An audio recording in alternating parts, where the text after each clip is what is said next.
সার্ভারে টাকা অ্যাড করার ক্ষেত্রে আপনার প্রথমত এই যে অ্যাড ফাউন্ড আছে এখানে যেতে পারেন, অথবা এই যে কর্নারে থ্রি ডট আছে এটাতে যেতে পারেন, যে এই যে অ্যাড ফাউন্ড লেখা এটাতে যাবেন। এই যে এখানে অ্যামাউন্ট $1 রেট হচ্ছে আপনার 130 টাকা করে, সর্বনিম্ন 50 সেন্ট অ্যাড করতে পারবেন।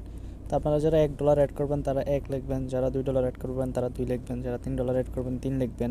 আবার যারা হচ্ছে 50 সেন্টের বেশি, ধরেন নর্মালি বলি, ধরেন 65 টাকা, আপনারা চাইলে 70, 80, 100 টাকা আরও ঢুকাতে পারবেন।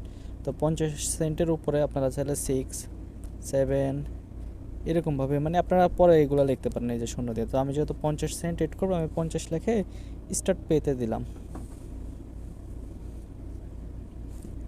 এই যে এখানে 65 টাকা মানে 50 সেন্টের দাম যেটা এটা আসলো।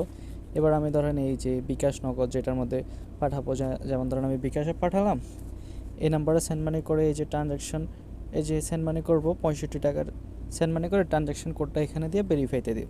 ট্রানজ্যাকশন কোড কি? ট্রানজ্যাকশন কোড হচ্ছে আপনার এই যে যখন আমরা কাউকে বিকাশে সেন্ড মানি করি তখন এই যে ট্রানজ্যাকশন কোড, নগদের রকেটে সব জায়গাতে এই ধরনের ট্রানজ্যাকশন কোড থাকে। তা আমি ধরেন এই যে এটা এখন অ্যাড করব। তা আমি এই যে ট্রানজ্যাকশন কোডটা এখানে বসিয়ে দিলাম, বসিয়ে দিয়ে এই যে ভেরিফাইতে দিলাম। এই যে ট্রানজ্যাকশন ইজ কমপ্লিট, এই যে এখানে 2 সেকেন্ড রিলোড নিচ্ছে, রিলোড নিয়ে এতে আমার টাকাটা সাকসেসফুলি অ্যাড হয়ে গেল। আর যদি কারো সমস্যা হয়, টাকা অ্যাড হয় না কোনো কারণে, তারা এই যে হোয়াটসঅ্যাপ এখানে দেওয়া আছে, হোয়াটসঅ্যাপে মেসেজ দিয়ে ওনাদের সাথে কথা বলে ওইখান থেকে টাকা অ্যাড করে নিতে পারবেন, যদি কোনো কারণবশত টাকা অ্যাড না হয়। আর কোনো সমস্যা হলেও হোয়াটসঅ্যাপে যোগাযোগ করলে ওখান থেকে আপনারা সম্পূর্ণ সাপোর্ট নিতে পারবেন।